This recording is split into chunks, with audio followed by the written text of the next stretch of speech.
और सभी सब्जियों और औषधीय पौधे में, और खास करके 2018 से मैं स्ट्रॉबेरी कर रहा हूँ। ज्यादा नहीं लगाता हूँ, बस 5000 पौधे लगाता हूँ। 1.5 से 2 लाख रुपए का इनकम है। 6 महीने की फसल है और इसमें जो है बड़ा अच्छा है और अपना ठेला मार्केट में बिक जाता है। ऐसे तो मैं कई तरह की फसलें उगाता हूँ, बट मेरा जो है मानना है कि मार्केट के हिसाब से जो डिमांड हो वही उगाना चाहिए किसानों को। और खाद्यान्न फसलें तो मैं नेचुरल तरीके से उगाता हूँ, जिसमें कोई भी रासायनिक नहीं डालता हूँ। जैसे मरुआ है, मेरा मरुआ कई निरंतर सालों से हर साल उपजाता हूँ। और मेरा मरुआ ऐसे मार्केट में जो जानने वाले हैं वो ग्रुप बना हुआ है, लोग ले लेते हैं।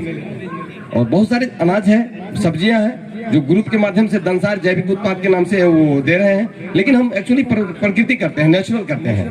लेकिन यहाँ मार्केट क्या है, जैविक का फंडा है। लोगों को अगर एलोवेरा कहा जाए तो समझ में आता, अगर घृत कुमारी कहेंगे तो समझ में नहीं आएगा बहुत सारे लोगों को, बच्चे लोगों को, कि अगर घृत कुमारी क्या है तो बोलेंगे नहीं मालूम। एलोवेरा बोलेंगे तो तुरंत मालूम।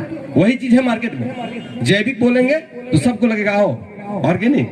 जब हम प्राकृतिक बोलेंगे, नेचुरल बोलेंगे, लोगों को समझ में नहीं आएगा। क्या गाय गोबर से ही कर रहा होगा? बिल्कुल, गाय गोबर से ही करते हैं और गाय पालते हैं। और गाय के गौमूत्र से और गोबर से इतना अच्छा खाद बनता है उतना किसी भी चीज से नहीं है। ना उस रासायनिक में भी उस दम नहीं है कि उस पत्ते का और पौधे का खुशबू आप छूने से महसूस करेंगे, खाने से नहीं छूने से महसूस करेंगे। ये है नेचुरल और प्राकृतिक। बाप दादाओं की तरफ तो हो ही रही थी खेती, पहले तो होती ही थी ना। अभी हम कुछ 30-40 सालों से विदेशियों के चंगुल में फंस करके यहाँ पे खाद्यान्न उत्पादन में हम लोग अग्रणी रहे। किस बदौलत? रासायनिक के बदौलत। और बीमारियों के भी अक्सर ये कारण जो है, मेन जो मोटो है मेरा, लोगों को अवेयरनेस करना कि हम बीमारी से ग्रस्त हैं। कोई ऐसा परिवार बताइए जिसका आय का 30%, मतलब उसकी आमदनी का 30% स्वास्थ्य पे खर्चा होता है, और फिर भी वह परेशान रहता है डॉक्टर के चक्कर में, वैद्य के चक्कर में। और वैद्य को तो वो मानता ही नहीं है, उसको तो एलोपैथिक, गया दुकान पे दवाई लिया और या डॉक्टर को दिखाया। लेकिन अगर आप वैद्य से मिलते हैं, नेचुरल, अगर हम लोग प्राकृतिक से जुड़ते हैं, तो बीमारी तो रहेगी नहीं, और बीमारी रहेगी भी तो अपने आप दूर भागेगी। इन शब्दों के साथ धन्यवाद। कृषक के खेत में उपजाया हुआ ये स्ट्रॉबेरी की खेती कितना जबरदस्त है। तो आप इसमें देख सकते हैं, इसका मार्केट वैल्यू भी अच्छा मिल रहा है, किसानों की इनकम बढ़ रही है, लागत कम हो रही है, और पूरा का पूरा ये ऑर्गेनिक तरीके से, जैविक से, परंपरागत तरीके से खेती कर रहे हैं। और सबसे बड़ी बात कि हमारे कृषक को इस पे फक्र है।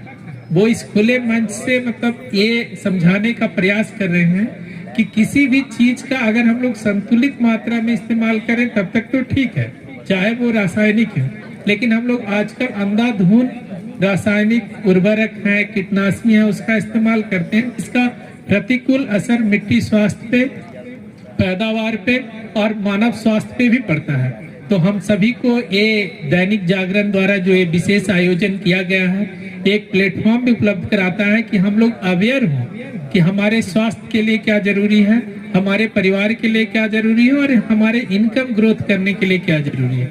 हम यहाँ देख रहे हैं कि विभिन्न स्कूलों से आए हुए बच्चे अपना सर्वांगीण विकास किस तरह से कर रहे हैं। तो पुनः हम दैनिक जागरण परिवार का शुक्रिया अदा करते हैं कि एक इतना बेहतरीन प्लेटफॉर्म हम लोगों के लिए सजाए हैं, जहाँ पे हमारी जो हंसी खुशी है, जैसा माननीय उद्घोषक द्वारा भी कहा जा रहा था कि तालियां बजते रहना चाहिए।